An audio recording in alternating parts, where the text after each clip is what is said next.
যে এটা বিষয় আহিছিল যে ভগৱান শ্ৰীকৃষ্ণই যদুবংশৰ যোদ্ধা পুৰুষসকলক ধ্বংস কৰিলে, কিন্তু বৃদ্ধ বৃদ্ধা মহিলা ল'ৰা ছোৱালীসকলৰ অৱস্থা কি হ'ল জানিব বিচাৰো। ইয়াৰ পাছতে প্ৰসংগ এটা আহিছিল যে এজনী ছোৱালী বিয়া হ'লে এটা সিন্দুৰ ফুট দিয়ে আৰু ল'ৰাজনক এখন গামোচা দিয়ে কান্ধত, কিন্তু এখন সমাজত যেতিয়া যায় তেতিয়া কান্ধৰ গামোচাখন আঁঠুত লয়। ইয়াৰ কাৰণ কি? কেতিয়াবা যদি ভক্তি ভাৱত ধূপ জ্বলাই মূৰ নফনিয়াই ফুট নোলোৱাই, মানে কথাটো এইটোৱে ক'ব বিচৰা হৈছে, যেনেদৰে গোসাঁইঘৰ সোমাওঁতে ধৰি লওক আমি গা পা ধুই মূৰ ফনিয়াই নহলে সুন্দৰভাৱে প্ৰৱেশ কৰোঁ, কিন্তু কেতিয়াবা যদি আইগৰাকীয়ে ধৰি লওক মূৰ নফনিওৱাকে ভক্তি ভাৱত ধূপ গছ জ্বলাই বন্তি গছ জ্বলাই, তেতিয়া কিবা দুখ আছে নি? কৃষ্ণ। এতিয়া আকৌ আমি আলোচনাৰ প্ৰসংগলৈ যোৱাৰ আগমুহূৰ্তত যিহেতু কেইটামান প্ৰশ্ন বা প্ৰসংগ আহিছিল, গতিকে সেইকেইটা বিষয় অকণমান চুই যাব বিচৰা হৈছে। যে এটা বিষয় আহিছিল যে ভগৱান শ্ৰীকৃষ্ণই যদুবংশৰ যোদ্ধা পুৰুষসকলক ধ্বংস কৰিলে, কিন্তু বৃদ্ধ বৃদ্ধা মহিলা ল'ৰা ছোৱালীসকলৰ অৱস্থা কি হ'ল জানিব বিচাৰো। আচলতে আমাৰ শাস্ত্ৰসমূহত কিছুমান দিশ এনেদৰে আলোচনা কৰিছে যিটো বিষয়ে যিটো কথা বুজাব বিচাৰিছে সেই কথাটোৰ ওপৰত নিৰ্ভৰ কৰি কিছুমান প্ৰসংগ শাস্ত্ৰত বৰ্ণনা কৰা হৈছে। এতিয়া প্ৰত্যক্ষ ৰূপত যদি চোৱা যায়, যদুবংশৰ ধ্বংসলীলাৰ সময়ত ঈশ্বৰে নিজৰ বংশটোক কিদৰে সংসাৰৰ বাস্তৱিক সংসাৰখন যে বিনাশী, তাৰ লগতে ঋষিসকলক বিপ্ৰশাপ চলে যদুকুলক সংহৰি, যে বিপ্ৰকুলৰ অভিশাপ পালে বা সন্তজনৰ অভিশাপ পালে যদুবংশৰ লোকসকলৰ কেনেকুৱা হয়, আৰু বিনাশী সংসাৰখনৰ প্ৰকৃতিটো দেখুৱাই সেই লীলা আচৰণ কৰিছিল কাৰণে তাত মূলত ফকাছত আহিছে কি ভগৱান কৃষ্ণৰ বৈকুণ্ঠ যাত্ৰা আৰু উদ্ধৱক উপদেশ প্ৰদান। গতিকে মূল আমাৰ পদ ভাগৱততকৈ মূল সংস্কৃত ভাগৱতত যদি চোৱা যায়, তেতিয়া যদুবংশ ধ্বংসৰ পাছত যে যিসকল যদুবংশৰ বাকী থকা ধৰি লওক মহিলা আছিল বা আইসকল আছিল, ল'ৰা ছোৱালী সহিত বৃদ্ধ বাল বৃদ্ধ আছিল, ভগৱান কৃষ্ণই উদ্ধৱক উপদেশ দিয়াৰ আগমুহূৰ্তত এই কথা বিদুৰৰ জৰিয়তে কৈ থৈ গ'ল যে সেই দ্বাৰকা নগৰীত বাকী যিসকল দ্বাৰকাবাসী সেই যদুবীৰসকলৰ পত্নীসকল আছিল, ল'ৰা ছোৱালী আছিল, তেওঁলোকক সুকলমে অৰ্জুনক গতাই দি অৰ্জুনে যাতে তেওঁলোকক সুৰক্ষাৰ নিমিত্তে হস্তিনাপুৰলৈ লৈ যায়। আৰু এই খবৰ পোৱাৰ পাছতে সেই অৰ্জুনে যেতিয়া সেই যদুবংশৰ সেই স্ত্ৰীসকলক বা আইসকলক বা বাল্য বৃদ্ধসকলক একেলগ কৰি দ্বাৰকাৰ পৰা হস্তিনাপুৰলৈ লৈ গৈছিল, এই যাত্ৰা পথতে তেওঁলোক সন্মুখীন হৈছিল বোলে গোৱালসকলৰ। আৰু সেই গোৱালসকলৰ অৰ্থে যেতিয়া ভগৱান কৃষ্ণৰ সেই দ্বাৰকাবাসী আৰু অৰ্জুন সন্মুখীন হৈছিল, তেতিয়া সেই গোৱালসকল আৰু অৰ্জুনৰ মাজত এখন যুদ্ধ হৈছিল। আৰু যুদ্ধ হওঁতে তেতিয়া অৰ্জুনৰ প্ৰয়োগ কৰা প্ৰতিটো বাণৰ শক্তি সম্পূৰ্ণ ৰূপত ক্ৰিয়া কৰা নাছিল। অৰ্থাৎ অৰ্জুনে সেই গোৱালসকলক, যি অৰ্জুনে কুৰুক্ষেত্ৰ ৰণ জয় কৰিলে, সেই অৰ্জুনে তেতিয়া সেই গোৱালসকলক পৰাস্ত কৰিব বোলে নোৱাৰিলে। কিয় নোৱাৰিলে? ভগৱান কৃষ্ণ বৈকুণ্ঠলৈ প্ৰত্যাৱৰ্তন কৰাৰ লগতে বোলে অৰ্জুনৰো শক্তি সামৰ্থ্যতা সকলো ঈশ্বৰৰ লগতে গুচি গ'ল। সেইখিনি সময়ত সেই ৰূপত এটা ভাৱ দেখুৱাইছে। আৰু দ্বিতীয়তে সেই গোৱালসকলৰ আক্ৰমণতি বোলে সেই যদুবংশৰ বহুসকল নাৰীয়ে সেই স্থানত শৰীৰ এৰিছে। আৰু দ্বিতীয়তে যে ভগৱান কৃষ্ণই যদুবংশৰ সেই লোকসকলক পৰিত্যাগ কৰি গুচি যোৱাৰ বাবে আজি দ্বাৰকাসেন নগৰৰ বাসিন্দাই ইমান এটা অপ্ৰীতিকৰ পৰিস্থিতিৰ সন্মুখীন হোৱাৰ বাবে তেওঁলোকে বোলে যুগ বলেৰে, কৃষ্ণ পত্নীসকলে যুগ বলেৰে ঈশ্বৰক চিন্তা কৰি শৰীৰ এৰিছে। গতিকে এনেধৰণে মূল ভাগৱতত আমাৰ উল্লেখ পোৱা যায়। তাৰ পৰা কি বুজাব বিচাৰিছে? এতিয়া মনুষ্য বুদ্ধিৰ এইটো মনলৈ চিন্তা আহিব পাৰে, ঈশ্বৰৰ বংশৰ মানুহ উপায় সেইটো অৱস্থা, যি কৃষ্ণই নিজৰ বংশৰ মানুহকে ৰাখিব নোৱাৰিলে আনক কেনেকে ৰাখিব? সেইবাবে ভাগৱত মাৰ্গত আগবাঢ়িবলৈ হ'লে এটা সুনিৰ্দিষ্ট দৃষ্টিৰে আগবঢ়া প্ৰয়োজন। বিভিন্ন দৃষ্টিৰে আগবাঢ়িলে ইয়াত খেলি মেলি কথা মনলৈ আহিব। ইয়াত বুজাব বিচাৰিছে কি? কেশৱৰ বংশৰ বিপাককে নদেখা, ইটো সংসাৰত সামান্যৰ কোন লেখা। স্বয়ং আমি যে কৈ থাকো বংশ ৰক্ষা কৰিব লাগে, বংশ ৰক্ষা কৰিব লাগে, কাৰ বংশ কোনে ৰাখিব স্বয়ং ঈশ্বৰৰ বংশ ৰাখিব পাৰিলে জানো এইটো সংসাৰৰ বাস্তৱিকতা কাৰণ সংসাৰত ত্ৰিতাপ আছে আদি ভৌতিক আদি দৈবিক আধ্যাত্মিক প্ৰত্যেক জীৱ কিবা এটা নহয় কিবা এটা তাপৰ প্ৰভাৱত আছে ইয়াত একো স্থায়ী নহয় সেই একো স্থায়ী নোহোৱা সংসাৰৰ নশ্বৰতাক দেখুৱাবলৈকে ঈশ্বৰে নিজৰ বংশকো প্ৰস্তুত কৰি ৰাখিছে সেইবাবে ভাগৱতৰ আৰম্ভণিতে ঋষিসকলে এটা কথা প্ৰকাশ কৰিছে এই যে কোৱা হৈছে আমি সকলো কাম ঈশ্বৰক অৰ্পণা কৰি কৰিব লাগে ঈশ্বৰক অৰ্পণা কৰি কৰিব লাগে কিন্তু সেইটোৱে ডাঙৰ কথা নহয় কৃষ্ণতৰ পিয়াই আমি কৰো কৰ্মযত তাতো নানা বিঘ্নি আছে জানিলো মনত ঈশ্বৰত অৰ্পণা কৰি কৰ্ম কৰা হৈছে তাৰ অৰ্থ এইটো নহয় যে সেই কৰ্মজনিত দুখটোৰ পৰা আমি হাত সাৰিব পাৰিম সংসাৰ এইটো প্ৰকৃতিয়ে যিদৰে মনুষ্যদেহ অৱলম্বন কৰাৰ কাৰণে সংসাৰখনৰ প্ৰকৃত বাস্তৱিকতা দেখুৱাবলৈ গৈ সেই যদুবংশও নষ্ট হৈছে আজি ভগৱান কৃষ্ণ প্ৰত্যাৱৰ্তন কৰাৰ কাৰণে অৰ্জুনৰ শক্তি নাইকিয়া হৈ গৈছে নহয়নে সেই যদু কুলৰ নাৰীসকলেও সেই গোৱালসকলৰ আক্ৰমণ হৈ কিছুসকলে তাতে প্ৰাণ এৰিছে আৰু আন কৃষ্ণ পত্নীসকলে কি কৰিছে যে ভগৱান গুচি গ'ল বুলি মনতে যে ইমান আমাৰ বল শক্তি সামৰ্থ্যতা আজি আছিল ঈশ্বৰ আছিল বাবে এইখিনি বৰ্তি আছিল কিন্তু আজি তেওঁ আমাৰ মাজত নাই গতিকে তেওঁৰ বিৰহত দগ্ধ হৈ যুগবলেৰে তেওঁলোকে শৰীৰ এৰিছে গতিকে এনেধৰণে ভাগৱতত কৃষ্ণ বৈকুণ্ঠ প্ৰয়াণৰ পাছত সেই যদু বংশৰ নাৰীসকল বাল্যবৃদ্ধসকলৰ কি অৱস্থা হৈছিল সেই বিষয়ে ভাগৱতত এনেধৰণে পোৱা যায় ইয়াৰ পাছতে প্ৰসংগ এটি আহিছিল যে এজনী ছোৱালী বিয়া হলে এটা সিন্দুৰ ফুট দিয়ে আৰু ল'ৰাজনক এখন গামোচা দিয়ে কান্ধত কিন্তু এখন সমাজত যেতিয়া যায় তেতিয়া কান্ধৰ গামোচাখন আঁঠুত লয় ইয়াৰ কাৰণ কি আচলতে কি হয় আমাৰ কিছুমান পৰম্পৰা প্ৰত্যক্ষ ৰূপত শাস্ত্ৰ লিখিত নহয় কিছুসকল পৰম্পৰা সমাজ লৈ নিৰ্মাণ হোৱা আৰু সেই পৰম্পৰাবিলাক কিয় নিৰ্মাণ তাৰ প্ৰত্যেকটোৰে দৰ্শন এটা আছে এতিয়া কিছুসকলে চাওকচোন নামখাৰ লওঁতে বা নামঘৰত বহুতে কান্ধতো গামোচাখন আপোনাৰ আঁঠুত গামোচাখন দি লয় আৰু কিছুসকল সমাজত আপোনাৰ কি কৰে গামোচাখন আঁঠুত পাৰি নলয় কান্ধৰ পৰাও লয় গতিকে ইয়াত কোনটো ভুল কোনটো শুদ্ধ প্ৰশ্ন এইটো নহয় প্ৰশ্ন কি দুইটা বস্তুৰে দৰ্শন আছে যেনেদৰে শৰাই ওপৰত কোনোবাই শৰাই সজোতে আগপাত দিয়ে কোনোবাই 9টা ফুল কাটি দিয়ে কোনোবাই 8টা ছিদ্ৰ ৰাখিও দিয়ে গতিকে কোনটো শুদ্ধ তাত সেইটো প্ৰশ্ন নহয় প্ৰশ্নটো হৈছে কি প্ৰয়োজনীয় বিষয়টো হৈছে কি যে সেই গোটেইকেইটা বস্তুৰে একোটা দৰ্শন আছে আগপাতখন দিয়াৰো এটা দৰ্শন আছে 9টা ফুল কাটি দিয়াৰো এটা দৰ্শন আছে নহয় সেই দৰ্শনটো আমাক লাগে দৰ্শনবিলাক সকলোৰে একে হোৱাটো সম্ভৱ নহয় ঠিক তেনেদৰে যে চাওকচোন বিবাহৰ ক্ষেত্ৰত গামোচাখন দিয়া যেনেকৈ আমি গামোচা বুলি কওঁ এতিয়া চাওকচোন কিছুসকলে কয় গামোচা মানে কি গা মুচিবলৈ ব্যৱহাৰ কৰা কাপোৰ প্ৰত্যক্ষ ৰূপত সেই বুলি আমি কৈ দিব নোৱাৰো কাৰণ আমি গামোচাখন চাওকচোন সুহিতজনক দিবলৈও আমি ব্যৱহাৰ কৰোঁ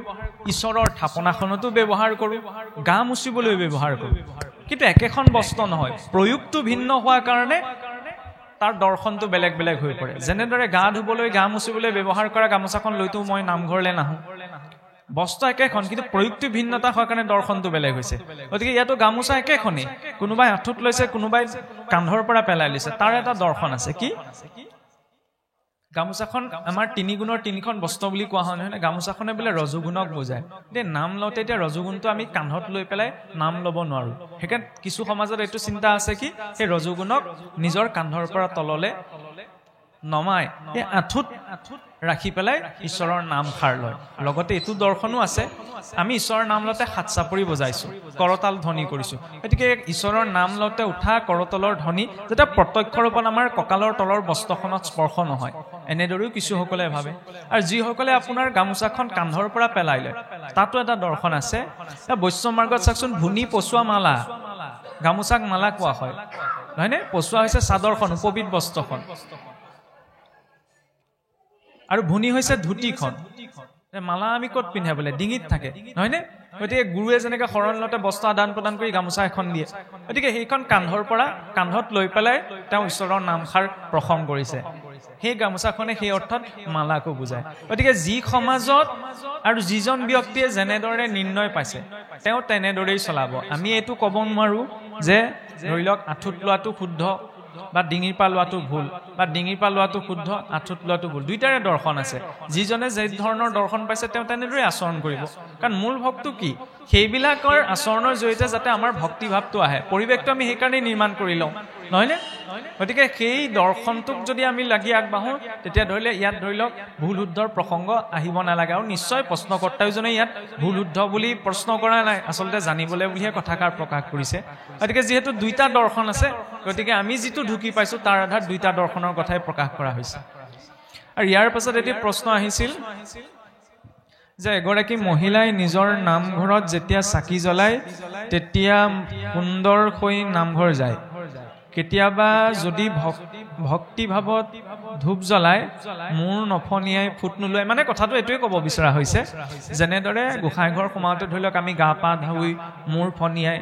নহয়নে সুন্দৰভাৱে প্ৰৱেশ কৰোঁ কিন্তু কেতিয়াবা যদি আইগৰাকীয়ে ধৰি লওক মূৰ নফনিওৱাকৈ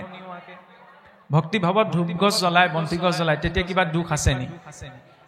আচলতে কি ইয়াতো ভুল দুখৰ বুলি মোৰ কথাটো নকৈ যদি আমি কওঁ সকলো বস্তুৰে আচৰণ কৰা এটা দৰ্শন আছে নহয়নে যেনেদৰে চাওকচোন খোলাকৈ কৈছো যিদৰে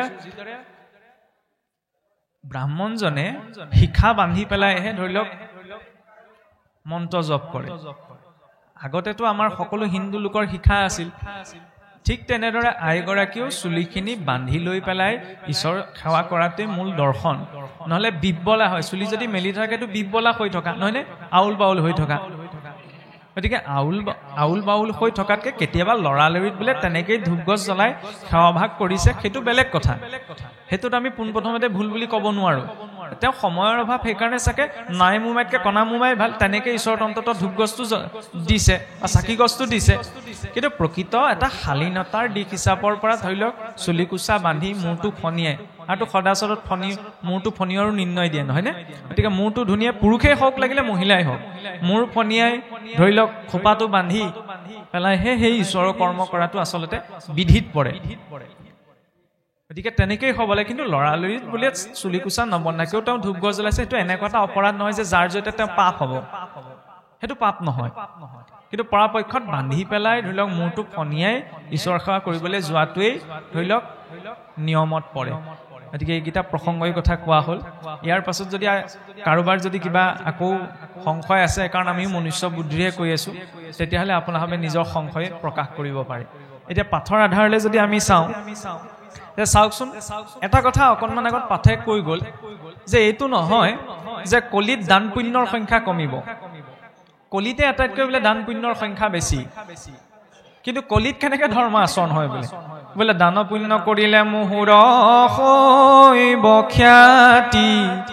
হেন দম্ভ ভাৱে ধৰ্ম আচৰিবে আতি দান পুণ্য কৰিলে বোলে মোৰ খ্যাতি বৃদ্ধি পাব নহলে বোলে চিঠিখনত এই মোৰ নামটো নাই মই নামঘৰলৈ নাযাওঁ এনেকে কোৱা মানুহো আছে বিয়াখনলৈ নাই মতা সেইটো বেলেগ কথা এয়া ঈশ্বৰ ভক্তিৰ ক্ষেত্ৰ মোৰ নামটোৱে প্ৰাধান্যতা পাব নালাগে নহয়নে যদি মোৰ নামটোৱে প্ৰসংগতা আহে প্ৰাধান্যতা পায় তেতিয়া সেইটোতো অহং পৰিপুষ্ট কৰিব গতিকে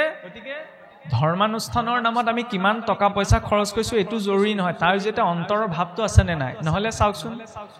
কিছু স্থানত আপোনাৰ সেই ঈশ্বৰক দিয়া শৰাইখনতো লিখি থোৱা থাকে বোলে আমুকৰ সোঁৱৰণত শৰাইখন দিয়া আছে ফলত সেই বস্তুটো কোনে পালে বাৰু ঈশ্বৰক দিয়া হ'ল জানো মোৰ নামটোৰ প্ৰাধান্যতা মই ইমান ৰাখিব বিচাৰিছো যে সেই ঈশ্বৰৰ সন্মুখত সজাই থোৱা শৰাইখনতো নাম আছে কিছু স্থানত আপোনাৰ চন্দনাপতো লিখি দিয়ে এইটো হ'ব নালাগে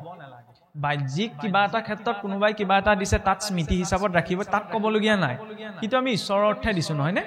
গতিকে এইটো জৰুৰী আমি কি দিছো এইখন ভাৰততে ৰজা মহাৰাজাসকলে ইমান ডাঙৰ ডাঙৰ দৌল দেৱালয় মঠ মন্দিৰ সত্ৰ পাতি থৈ গ'ল ক'তো নিজৰ নামটো লিখি থৈ যোৱা নাই মই কৰিছিলো মই বনাইছিলো নহয়নে গতিকে আমিতো সামান্য কিবা এটাহে কৰিছো তাত নিজৰ নামটো কেলে লাগে তেওঁৰ দৃষ্টিত আহিলে এনেও স্বভাৱতে সকলোৰে দৃষ্টিত আহি যাব কিন্তু মানুহৰ দৃষ্টিত অহাটোত ভক্তি মাৰ্গত গুৰুত্ব এটা দিব নালাগে আৰু সেইকাৰণে অকণমান খুঁটীয়া প্ৰসংগ এটা ক'ব বিচাৰিছো এই আজিৰ পৰা আপোনাৰ কিছু বছৰ আগতে যদি কেনেবাকে আমাৰ দৌল দেৱালয় সত্ৰ নামঘৰত যদি ধৰি লওক এই কিবা কিবি চুৰ কৰ্ম হৈছিল তেতিয়া আমাৰ গাঁৱৰ মানুহে পিছত খবৰ পাইছিল নে বোলে এসপ্তাহৰ পাছত 3 দিনৰ পাছত এই আমুকত বোলে চুৰ হ'ল সঁচাকে দেই মহিমা আছে দেই চুৰটো বোলে তেজ বমি কৰিবলগীয়া হ'ল নহয় পাগলৰ নিচিনা হৈ থাকিলে নহয় বা কিবা এটা অমংগলী ঘটিলে নহয় কিয় বোলে ধৰ্মানুষ্ঠানৰ পৰা চুৰ কৰিছে আজিকালিওতো হৈ থাকে নহয় নে নামঘৰটো আজিকালি চুৰ হয় সত্ৰটো চুৰ হয় মন্দিৰতো চুৰ হয় দৌলেয়ালতো চুৰ হয় কিন্তু আজিকালি সেইবিলাক খবৰ আমি নাপাওঁ কেলে চাবলৈ গ'লে আজিকালি বেছিহে ফাষ্ট পাব লাগিছিল ছ'চিয়েল মিডিয়াৰ যুগ এইটো এটা কথা বুজাবলৈহে আচলতে কথাখিনি টানি অনা হৈছে এতিয়া যাতে যিটোৱে চুৰ কৰিছে চুৰ কৰাৰ আগতে চাগে চাকি গছ দি লৈছে যে প্ৰভু চলিবলৈ উপায় নাই আৰু তোমাৰ ঠাইতে হাতখন দিছো বেয়া কৰ্ম কৰিছে কিন্তু অন্ততঃ মানুহটোৱে মানিছে যে ঈশ্বৰ আছে তাৰ বিপৰীতে আকৌ মই মানিব নোৱাৰিবও পাৰোঁ নহয় বোলে কোনে কৰিলে ময়ে কৰি দিছো আমি মানুহো এনেকুৱা কপটীয়া অহংভাৱ কেনেকৈ প্ৰকাশ কৰোঁ বোলে এইখিনি কোনে কৰিলে এই অধমেই কৰিছে নিজকে অধম বুলি কৈছোঁ কিন্তু কি কৈছোঁ অধমেই কৰিলে মানে ময়েই কৰিছোঁ সেইটো অহংকাৰ হয়নে নহয় নাজানো বুলি ক'ব পৰা এজন মানুহে হৈ গৈছে আমাৰ বৈষ্ণৱ পৰম্পৰাত সেইটো মহাপুৰুষ মাধৱদেৱ আমি যদিও গাওঁ যে প্ৰভু নাজানো আবাহনা নাজানো বিসৰ্জন হ'লেও অকণমান জনাৰ অহংকাৰ মোৰ কিন্তু থাকে হয়নে নহয় মই যদিও আপোনাৰ আগত গাইছোঁ নাজানো আবাহনা নাজানো তথাপি মই অকণমান কিবা এটা জানো এই অহংটো আছে মাতৃ যশোদায়ো ভগৱান কৃষ্ণক যেতিয়া বান্ধিব বিচাৰিছে দুই আঙুলে অতা নাছিল বোলে কি মই মোৰ ভাৱ মোৰ পুত্ৰ মই বান্ধিছো জগতৰ ঈশ্বৰ মাতৃ হৈ সেইকণত পৰা নাই কাষ চাপিব ঠিক আমি থাকিলে হ'ব জানো আমাৰ মনত সেইটো থাকিলে হ'ব জানো দান পুণ্য কৰিব লাগে কিন্তু এইটো নহয় যে মই কৰিছোঁ মই গোটাইছোঁ মোৰ জহতেই হৈছে আপোনাৰ মোৰ জহত একো হোৱা নাই ঈশ্বৰে বিচাৰিছে কাৰণে হৈছে আপুনি মই নিমিত্তহে নহয়নে এই ভাৱটোৱে ভক্তি পৰিপুষ্ট কৰে বাৰে বাৰে ভক্তি পৰিপুষ্ট কৰে কিয় কৈ থাকিব পাৰিছে ভক্তি মানে হৈছে সমৰ্পণ ভাৱ চাকি গছ জ্বলোৱা ধূপ গছ জ্বলোৱাতে ভক্তি নহয় এইটো এটা সামাজিক নিয়ম তাৰ জৰিয়তে এটা পৰিৱেশ সৃষ্টি হয় কিন্তু চাকি গছ জ্বলাওঁতে ধূপ গছ জ্বলাওঁতে ঈশ্বৰৰ চেহেৰাটো কেইবাৰ মনলৈ আহিলে সেইটোতো মই নিজক সুধিব লাগিব মুখে বোলা ৰাম হৃদয় ধৰা আৰু বেটেকে মুকুতি পাই বা কহিলো স্বৰূপ মনটোৱে যদি ৰূপটো চিন্তা কৰা নাই চাওকচোন ৰূপ চিন্তনৰ প্ৰাধান্যটো ক'ৰ পৰা আমি বুজিব পাৰোঁ গজেন্দ্ৰ উপাখ্যান মহাৰাজ ইন্দ্ৰদ্যুম্ন পৰম বৈষ্ণৱ আছিল ইমান তেওঁৰ ভক্ত যে ৰাজ্য শাসন কৰাৰ বহুকাল বছৰ পাৰ হোৱাৰ পাছত ৰজা ইন্দ্ৰদ্যুম্নই ভাবিলে কি যে বহু ৰাজ্য ভোগ কৰিলো আৰু এতিয়া মই কেৱল মোৰ সময়ছোৱা হৰিভক্তিৰ অৰ্থে প্ৰয়োগ কৰিব লাগে এই কথাটোকে চিন্তা কৰি ৰজা ইন্দ্ৰদ্যুম্নই নিজৰ পুত্ৰসকলক ৰাজ্যভাৰ অৰ্পণ কৰি তেওঁ বনলৈ গুচি গৈছিল আৰু সেই বনত এটা ভগা পজা নিৰ্মাণ কৰি তাতেই সদায় ঈশ্বৰ উপাসনা কৰি দিনটো পাৰ কৰিছিল আৰু তেনেতে কি হ'ল এদিন সেই ৰজা ইন্দ্ৰদ্যুম্নৰ আশ্ৰমলৈ আগমন ঘটিছিল মহৰ্ষি অগস্ত্য ৰজা ইন্দ্ৰদ্যুম্নই তেতিয়া ঈশ্বৰক চিন্তা কৰি একান্ত মনে বহি আছে ঋষি অগস্ত্যই আহি উপস্থিত হোৱাৰ পাছতে ঋষি অগস্ত্যই 2-3 বাৰ ৰজা ইন্দ্ৰদ্যুম্নক মাতিলে কিন্তু ইন্দ্ৰদ্যুম্ন ঈশ্বৰক চিন্তা কৰি ইমান মগ্ন হৈ আছিল সন্মুখত যে এজন ব্যক্তি ৰৈ আছে সেই কথাটো তেওঁ গমেই নাপালে একেবাৰে ইমান মগ্ন হৈ আছে সেইটোক কোৱা হৈছে একান্ত চিন্তন আমি যিবিলাক কৰি থাকোঁ এইবিলাক একান্ত চিন্তন নহয় এইবিলাক বহু চিন্তন কৃষ্ণ বুলি কওঁতে মনলৈ কি আহিছে মইহে জানো মুখেৰেহে কৃষ্ণ বুলি কৈছোঁ এতিয়া ৰজা ইন্দ্ৰদ্যুম্নই কিন্তু একান্ত চিন্তন কৰি বহি আছে কিন্তু ঋষি অগস্ত্যই ভাবিলে ৰজা হৈ পেলাই বৰ একদম হাতীটোৰ দৰে গপ ধৰি তপ আচৰণ কৰা ভাওজুৰি এজন বহি আছে মই ইমানবাৰ মাতিছোঁ তেওঁ মোক মাত এষাৰ দিয়া নাই হাতীটোৰ দৰে বোলে গপ ধৰি বহি আছা তপ আচৰণ কৰা অভিমানত যোৱা বোলে অভিশাপ দিছোঁ তুমি এই ষষ্ঠীজনীকে প্ৰাপ্ত হ'লা তেতিয়া সেই ঋষি অগস্ত্যই বোলে ইন্দ্ৰদ্যুম্নক অভিশাপ দিছে এই গজ শৰীৰ প্ৰাপ্ত কৰিবলৈ এতিয়া এইখিনিতে মনলৈ শংকা এটা আহে ৰজা ইন্দ্ৰদ্যুম্নইতো বেলেগ কথা চিন্তা কৰি বহি থকা নাছিল হৰিকেই চিন্তা কৰি বহি আছিল তেতিয়াহ'লে হৰি ভক্তি কৰি সেইখিনি কি লাভ হ'ল অভিশাপে পালে ইয়াৰ উত্তৰটো এতিয়া ক'ত পাম গজেন্দ্ৰৰ জৰিয়তে হৰি ভক্তি কৰিলে কোনোবা কাৰণত জীৱ অধোগতি প্ৰাপ্ত হ'ব পাৰে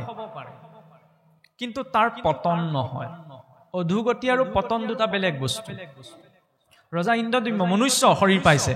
অধোগতি লাভ কৰিছে নহয় নে গজ শৰীৰ পুনৰ হাতীৰ শৰীৰলৈ আকৌ নামি যাব লাগে কিন্তু তেওঁ পতন হোৱা নাই কিয়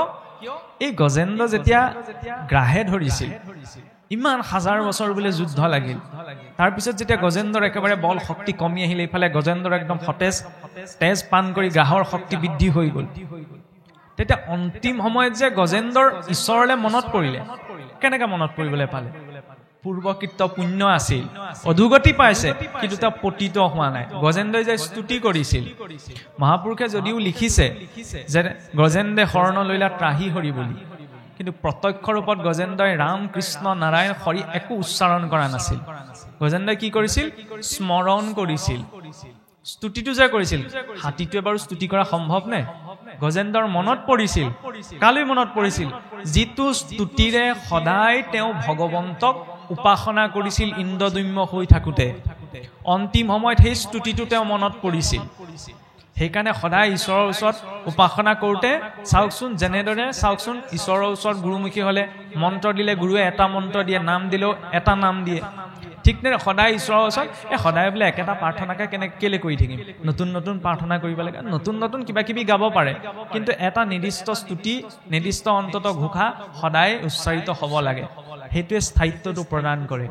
ইন্দ্ৰদম্যই যিটো স্তুতিৰে সদায় ঈশ্বৰক ভজনা কৰিছিল সেই স্তুতিটো গজেন্দ্ৰৰ তেতিয়া মনত পৰি গ'ল গজেন্দ্ৰই শ্ৰৱণো কৰা নাই কীৰ্তনো কৰা নাই কি কৰিছে স্মৰণ আৰু চিন্তন শ্ৰৱণ কীৰ্তন কিয় কৰিব লাগে শুনি পেলাই যাতে মই চিন্তা কৰিব পাৰোঁ কিন্তু শুনি পেলাই যদি মই চিন্তা কৰা নাই মনন কৰা নাই শ্ৰৱণমটো গুৰু পূৰ্বম মননম তদনন্তৰম নিদিধ্যাসনমিত্যেত জ্ঞান পূৰ্ণ বোধস্য লক্ষণম পোনপ্ৰথম শুনিব লাগিব শ্ৰৱণমটো গুৰু পূৰ্বম গুৰুৱে কি কৈছে শুনাৰ পাছত মননম তদনন্তৰম নিজে মনন কৰিব লাগিব চিন্তন কৰিব লাগিব তাৰপিছত নিদিধ্যাসনমিত্যেত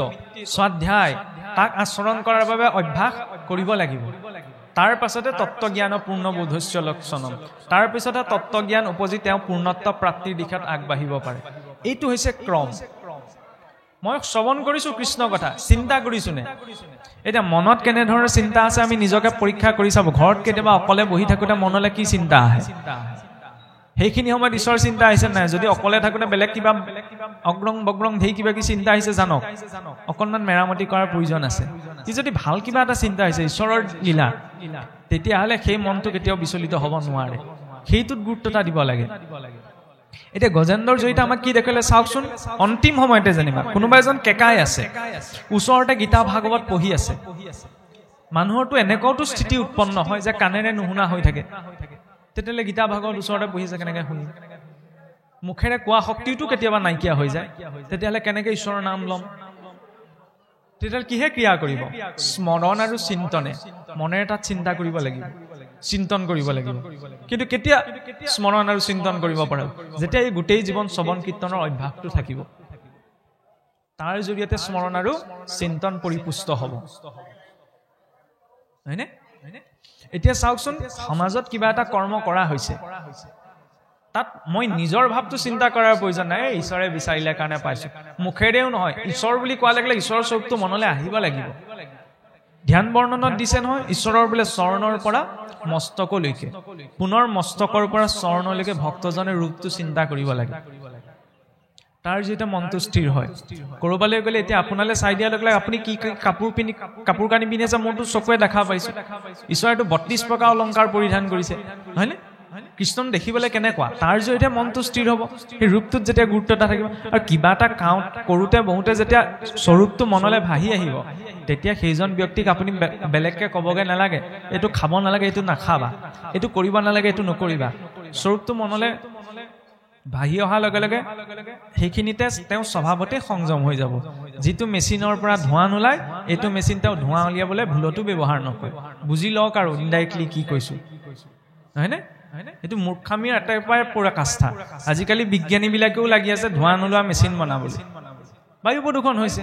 ঈশ্বৰে ইমান ভাল মেচিন এটা দিছে কোনো অংশ দি ধোঁৱা নোলায় সেইজনে বহি লৈ আকৌ ধোঁৱা উলিয়াই আছে ধৰ্ম কৰ্ম বাদ দিয়ক মানুহৰ চিন্তা হয়নে সেইটো গতিকে এই কথাখিনি ভাগৱত মাৰ্গে অন্তত মনটোত ক্ৰিয়া কৰাই দিব পাৰে সেইবাবে ভগৱত মাৰ্গত আগবাঢ়িবলৈ হ'লে আমি নিজকে ঈশ্বৰৰ ভক্ত বুলি ক'বলৈ হ'লে ৬টা বস্তু নিজৰ জীৱনত প্ৰয়োজন এই ৬টা বিষয়ৰ কথাই গুৰুৱে শৰণ প্ৰদান কৰোঁতে কয় ৬টা সংকল্প সেই ৬টা সংকল্প কি অনুকূলস্য সংকল্প প্ৰতিকূলস্য বৰ্জনম ৰক্ষিষ্য ভীতি বিশ্বাসো গৌতুপ্তে বৰণম যথা আত্মনিক্ষেপ কাৰ্পণ্যয়ন্তা বিধি শৰণাগতি শৰণাগতি ঈশ্বৰৰ আশ্ৰয় হোৱা কিন্তু শৰণাগতি বুলি কওঁতে এইটো কথা স্পষ্ট হোৱা প্ৰয়োজন আপুনি মই যি শৰণ গ্ৰহণ কৰোঁ গীতাৰ যি এক শৰণ একেই নহয় কিন্তু গীতাৰ এক শৰণ বহুত উচ্চ পৰ্যায়ৰ আমি ধৰ্ম ধৰিবলৈ পোনপ্ৰথম গুৰুমুখী হৈ শৰণ লৈছোহে চহীটো প্ৰথম মাৰিছোহে চিধাই এশৰণীয়া হৈ গলো নি এশৰণীয়া মানে বহুত উচ্চস্তৰীয় এটা স্থিতি বুজা যায় ভক্ত প্ৰহ্লাদ স্ফটিকৰ স্তম্ভ বুলি দেখা নাই জগতৰ ঈশ্বৰক দেখিছে মই মানুহতে ঈশ্বৰক দেখা নাই নিজকে এশৰণীয়া বুলি কেনেকৈ ক'ব পাৰোঁ কৃষ্ণত শৰণ বুলি কৈ দিলে এক শৰণ হৈ নাযায় এক শৰণ সিদ্ধ হয়গে কেনেদৰে যদি সেই ভক্তিৰ ধাৰাটোত তেওঁ আগবাঢ়ি গৈ আছে কিন্তু মই বোলে কৃষ্ণতে শৰণ ললো সেইবুলি মই এশৰণীয়া বুলি নিজকে ক'ব নোৱাৰো যদি মোৰ চকুমুদি 10 খোজ আগবাঢ়ি যাবলৈ মোৰ ভয় লাগিছে কাৰণ মোৰ ভয় লাগিব নহয় খালটো মই চকুমুদি পাৰ হ'ব পাৰিম জানো পৰিম বুলি ভয় লাগিব ঈশ্বৰৰ প্ৰতিটো ইমান বিশ্বাস নাই যে মোক কৰিলে ঈশ্বৰে ধৰিব নিজকে এশৰণীয়া বুলি ক'ব পাৰো জানো সেই স্থিতিটো কোনোবাই কাৰোবাক কৈ দিলে হৈ নাযায় সেই স্থিতিটো প্ৰাপ্ত কৰা যায় কাৰ জৰিয়তে এই প্ৰাথমিক শৰণৰ ব্যৱস্থাটোৱে যদি জীৱনত বৰ্তি গৈ থাকে তেতিয়ালে গভীৰতালৈ গৈ গৈ তাৰ জৰিয়তে তেওঁ এক শৰণৰ স্থিতিলৈ যাব পাৰে নহলে এক শৰণ বুলি ক'লে আমাৰ মানুহৰ মাজত ভুল ধাৰণা আছে এতিয়া যেতিয়া বুজিছো ভাগৱতেতো এটো বুজোৱা নাই আমাক কৈছে বোলে নামে গতি নামে মতি নামে পিতা মাতা আমি যেতিয়া বুজিছোৱে যে নামেহে গতি নামেহে মতি সেই বুলি আপুনি মই ঘৰ দুৱাৰ বনাবলৈ বাদ দিয়া নাই নহয় আমি যেতিয়া বুজিছোৱে যে নামতে সকলো গতি আছে ল'ৰা ছোৱালীক মেট্ৰিক পাছ কৰিলে বাদ দিবলৈ কৈছো নি হাই ছেকেণ্ডাৰী পাছ কৰিব নালাগে এইবিলাক কৈছো জানো যেতিয়া গম পাইছো যে এইবিলাক কৰি লাভ নাই ঈশ্বৰৰ নামেহে গতি দিব এইটো মানসিকতাটো আমি সৃষ্টি কৰা নাই যে পঢ়া শুনা বাদ দিব লাগে ঘৰ দুৱাৰ বনাব লাগে মুঠতে সকলো অস্থায়ী ঈশ্বৰৰ নাম লৈ বহি থাকে এই দৰ্শনটোতো শিকোৱা নাই ভাগৱতে কি কৈছে হয় যে আমাৰ 4 যুগৰ যুগ ধৰ্ম আছে নহয় আমি সকলোৱে জানো সত্য যুগে ধ্যান ত্ৰেতা যুগে যজ্ঞ দাপৰ যুগত পূজা কলিত শৰীৰ কীৰ্তন বিনাই আউৰ নাহিকে দুজা কিন্তু ইয়াত অকণমান পাহাক এটা আছে কলি যুগত নহয় 4 যুগতে শ্ৰেষ্ঠ হিচাপত নামেই শ্ৰেষ্ঠ ধৰ্ম হয়নে তাক বেলেগকৈ কোৱাৰ কোনো প্ৰয়োজন নাই কিন্তু নাম শ্ৰেষ্ঠ ধৰ্ম হয় তাৰ অৰ্থ এটো নহয় যে আমি ব্যৱস্থাবিলাক ত্যাগ কৰি দিম আজি যেনেকে মই যদি পথাৰলৈ যাওঁতে গাটোত যদি বোকা লাগি আহে মই যদি কওঁ এই কলিত নামেই শ্ৰেষ্ঠ নামতে থৈ দিওঁ গা ধোৱা হৈ যাব নি হৈ নাযায় ব্যৱস্থাটো কৰিবলৈ মই পানীৰেই গাটো ধুব লাগিব নহয়নে খালি গা ধুওঁতে মই নাৰায়ণক ইষ্টক স্মৰণ কৰি ল'ম ফলত গা ধোৱা কৰ্মটো ঈশ্বৰ কৰ্মলৈ পৰিৱৰ্তন হ'ব ঠিক তেনেদৰে এই কথাষাৰ লৈ আমাৰ কিছু অকল সমাজত আপোনাৰ ধৰি লওক শ্ৰাদ্ধাদি কিছুমান কৰ্ম এই কলিযুগত নামেই শ্ৰেষ্ঠ গতিকে এইবিলাক নকৰিলেও এনেকুৱা কিছুমান দৰ্শন আছে ব্যৱস্থাটোক আমাক এৰিবলৈ কোৱা নাই খালি ব্যৱস্থাটো আমি বিষ্ণুমুখী কৃষ্ণমুখী হৈ কৰিব লাগিব দৰ্শন হৈছে এইটো তাৰ প্ৰসংগটো প্ৰসংগ এটা আহে কিছু লোকে কয় নহয় বোলে তীৰ্থ বুলি কৰে জলত শুদ্ধি প্ৰতিমাত কৰে দেৱতা বুদ্ধি বৈষ্ণৱত নাই ইখবমতি গৰুটো অধম কৃষ্ণ বদতি বোলে যি তীৰ্থ বুলি জলক জ্ঞান কৰে যি প্ৰতিমাত দেৱতা বুদ্ধি কৰে এইবিলাক মতি বোলে বৈষ্ণৱৰ নাই সেইজনৰ মতিত বোলে গৰুতকৈ অধম এনেকে অৰ্থ কৰা যায় কিন্তু ক'ব বিচৰা হৈছে কি এই উপদেশটো মধ্য দশমত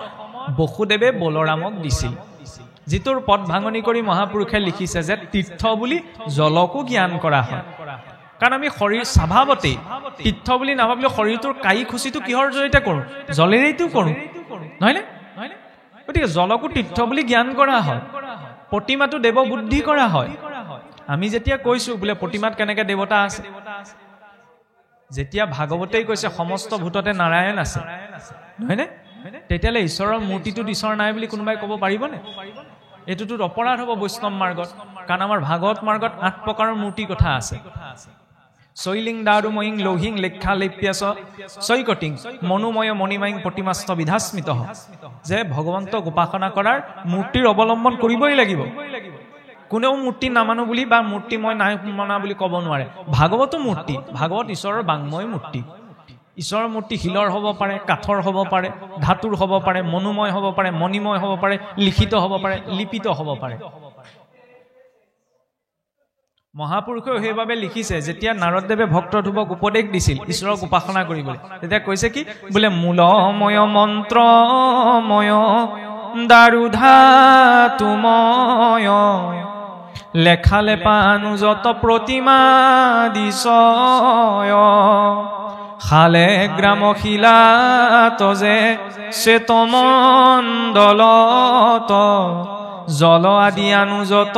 অধিষ্ঠান যত অধিকারী ভেদে যাতে তাতে নিষ্ঠা করি শ্রদ্ধা ভাবে ভক্তি ভাবে ভজিবে কহরি ঈশ্বৰৰ এইসকল অধিষ্ঠান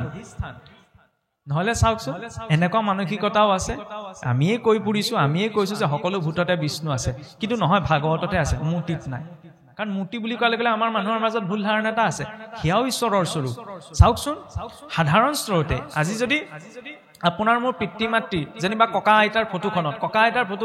ককা আইতাৰ হাড় মঙহ তেজ বল বিদ্যা বুদ্ধি একো নাই দেখাৰ লগে লগে কি হয় ককা আইতাৰ ছবিখন মোৰ মনত ভাহি পৰে নহয়নে তাত হাড় মঙহ একো নাই বুলি কোনোবাই দলিয়াই দিব পাৰিবনে গতিকে ঈশ্বৰৰ মূৰ্তিৰ ক্ষেত্ৰতো চিত্ৰৰ ক্ষেত্ৰতো তেনেকুৱা দেখাৰ লগে লগে ভাহি আহে আৰু দ্বিতীয়তে বজাৰৰ পৰা কিনি অনা মূৰ্তি এটা আনি কোনোবাই পূজা নকৰেহি নহয় তাত প্ৰাণ প্ৰতিষ্ঠা কৰা হয় প্ৰাণ প্ৰতিষ্ঠা বুলি ক'লে এইটো স্পষ্ট হোৱা প্ৰয়োজন যে ঈশ্বৰক কেনেকৈ প্ৰতিষ্ঠা কৰিব মানুহে ঈশ্বৰে ভাৱেৰে নিমন্ত্ৰণ জনায় ভাগৱতৰ আসন ভাগ এতিয়া চাওকচোন একাদশত এটি প্ৰসংগ আহে যেতিয়া ৰজা নিমিয়ে নৱসিদ্ধৰ পৰা উপদেশ গ্ৰহণ কৰিছে তেতিয়া সপ্তম অধ্যায়ত আবিসূত্ৰ শুদ্ধই ৰজা নিমিৰ আগত ভগৱান বিষ্ণুক কলিত বোলে কেনেদৰে তন্ত্ৰ মতৰে পূজা কৰিব সেই বিষয়ে বৰ্ণনা কৰিছে মহাপুৰুষে নিজেই কলম ধৰিছে এটা তন্ত্ৰ বুলি কওঁতে আমাৰ মানুহে পটককে ভাবিলে বোলে ধৰি লওক দুল তাবিজ বেজ বেজালি কৰা যিখিনি কৰ্ম সেইটোৱে তন্ত্ৰ কিন্তু আমাৰ বৈষ্ণৱৰো তন্ত্ৰ আছে নাৰদৰ ৰূপে হৈলা অৱতাৰ পঞ্চৰাত্ৰ নামে তন্ত্ৰ কৰিলা প্ৰচাৰ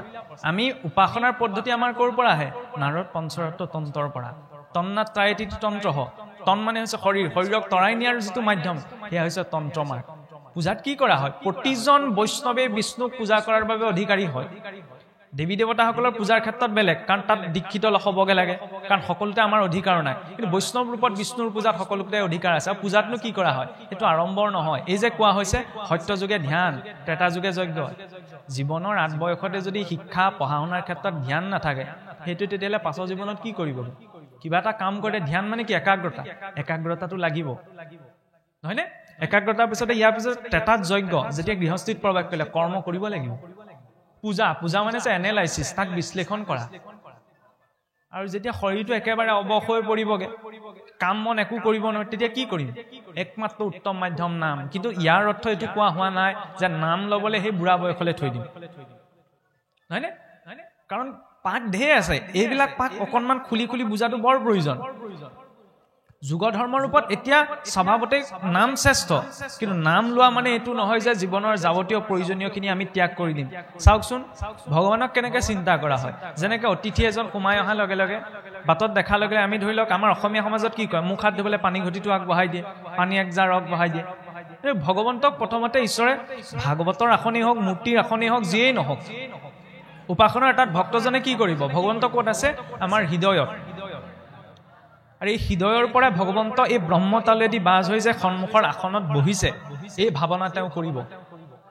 ভজন আৰু ভোজন সেইকাৰণে নীৰৱে কৰিব লাগে ভজন ঈশ্বৰক চিন্তা কৰা সময় ভোজন খোৱা সময় তেওঁ চিন্তা কৰিব ন মোৰ হৃদয় পদ্মৰ পৰা ভগৱন্ত বাজ হৈ পেলাই সন্মুখৰ আসনত বহিছে মানুহজনক যেনেকৈ ভৰি হাত ধুবলৈ মুখ হাত ভৰিত জল দিয়া হৈছে ভগৱন্তক কি দিয়া হয় চাওকচোন ঋষিমুনিসকলৰ কোনোবা এজন ভক্তৰ ওচৰলৈ যদি কোনোবা এজন আছে ভাগৱতৰ বাৰে প্ৰতি প্ৰসংগ আহে বোলে পাদ্য অৰ্ঘ আচমনি দিয়া পুজিলা সৰকে পাদ্য মানে কি ভৰি ধোৱা জল প্ৰভু তুমি আহিছা ভক্তজনে ভাৱেৰে দিব এইটোত পাত দিয়ম নহয়নে ক'ব নোৱাৰিলে অন্তত ভাৱ ধাৰণাটো যাতে স্পষ্ট হয় সেইকাৰণে এইখিনি কথা ক'ব বিচৰা হৈছে ভৰি ধোৱা জল ৰূপত পাদ্য অৰ্ঘ মুখ ধোৱা জল মুখ প্ৰক্ষালন কৰা জল আচমন জল নহয়নে ইয়াৰ পিছত প্ৰভু তোমাক কি নিবেদন কৰিম ধন্যবাদ ৰূপত গন্ধ পুষ্প দিলে নহয়নে ভগৱন্তৰ বৃক্ষৰ ভিতৰত বোলে আটাইতকৈ প্ৰিয় হৈছে তুলসী সেইকাৰণে ভগৱন্তক তুলসী দিয়া হয় এতিয়া ইয়াৰ মাজত আছে তুলসী মনা নমনা সেইজোপা বৃক্ষ হয় বৃক্ষত আকৌ মনা নমনাৰ প্ৰশ্ন আহিল ক'ৰ পৰা নহয়নে ভাগৱতে ইমানলৈকে কৈছে বোলে কৃষ্ণ পদ তুলসীৰ নলৈলে ক ঘ্ৰাণ নিশ্বাস কাহনটো যেন ভাটিৰো সমান কুমাৰৰ ভাটিটোত বায়ু থাকে কিন্তু প্ৰাণ নাই যিবিলাক কৃষ্ণপদ তুলসীৰ গন্ধই লোৱা নাই তেওঁৰ সেই শৰীৰটো সেই ভাটিৰ লগত তুলনা কৰিছে কিয় কাৰণ ঈশ্বৰৰ প্ৰিয় বস্তু গন্ধ তুলসী অৰ্পণ কৰিলে তাৰপিছত নৈবেদ্য যি আছে সেইখিনি অৰ্পণ কৰিলে ইয়াৰ পিছত ঈশ্বৰ স্তুতি প্ৰশংসা কৰিলে যেনেকৈ কোনোবা এজন মানুহ গ'লে আমি তেওঁ গুণবিলাক প্ৰশংসা কৰোঁ নহয়নে ইয়াৰ পিছত পুনশ্চ অন্তত কি ভাবিব যে সন্মুখত স্থিত ভগৱন্ত পুনশ্চ আহি পেলাই মোৰ হৃদয়ত প্ৰতিস্থাপিত হৈছে এই ভাৱনা কৰি কৰিব কৃষ্ণৰ সাংগপাংগে পূজা সমাপতি এইটোৱে চিন্তা ইয়াত কোনো আড়ম্বৰ নাই কিন্তু সকলোৱেতো ইমানখিনি কৰি থাকিব নোৱাৰে সকলোৱে সমাজ ধৰি লওক সময় সুবিধাৰ কথা আছে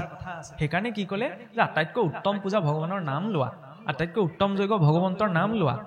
কিন্তু কোনোবাই যদি বিচাৰিছে তেতিয়াহ'লে তেওঁ কৰিব পাৰে যেনেদৰে চাওকচোন কলিযুগত আমি কৈ থাকো নহয় যে অন্য ধৰ্ম সকলো বিড়ম্বন কিন্তু এই সকলো ধৰ্ম কৰ্ম যদি ঈশ্বৰ কৃষ্ণৰ অৰ্থে কৰা হয় সেইখিনিও কিন্তু ভাগৱত ধৰ্মলৈ পৰিৱৰ্তন হয় কেনেকে একাদশত ওলাইছে নহয় ৰজা নিমিৰ আগত কবি সিদ্ধই কৈছে বোলে কবি নিগদতি শুনিও সম্প্ৰতি কহু বেদান্তৰ তত্ত্ব স্বভাৱে যি কৰে সুমত পব্ৰত যজ্ঞ দান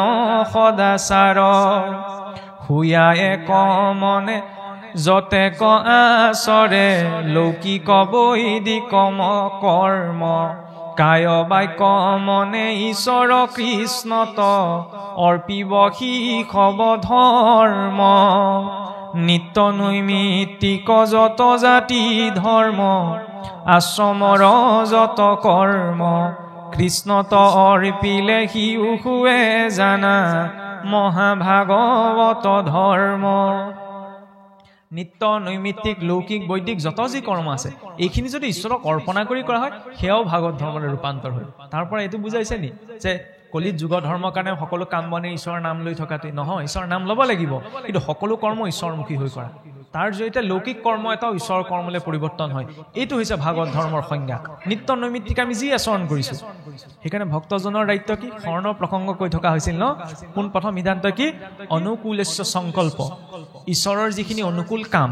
সেইখিনি জীৱনত গ্ৰহণ কৰিব লাগিব ঈশ্বৰৰ যিখিনি প্ৰতিকূল কাম সেইখিনি জীৱনৰ পৰা বৰ্জন কৰিব লাগিব ঈশ্বৰে যে একমাত্ৰ নিয়ন্ত্ৰণ কথা এই কথাটো মানিব লাগিব ঈশ্বৰে যে একমাত্ৰ অভিভাৱক এই কথাটো স্বীকাৰ কৰিব লাগিব ঈশ্বৰৰ ওচৰত দাস্যভাৱ পঞ্চমতে ষষ্ঠতে কি ঈশ্বৰৰ ওচৰত সম্যক আত্মনিবেদন কেনেকৈ হ'ব এতিয়া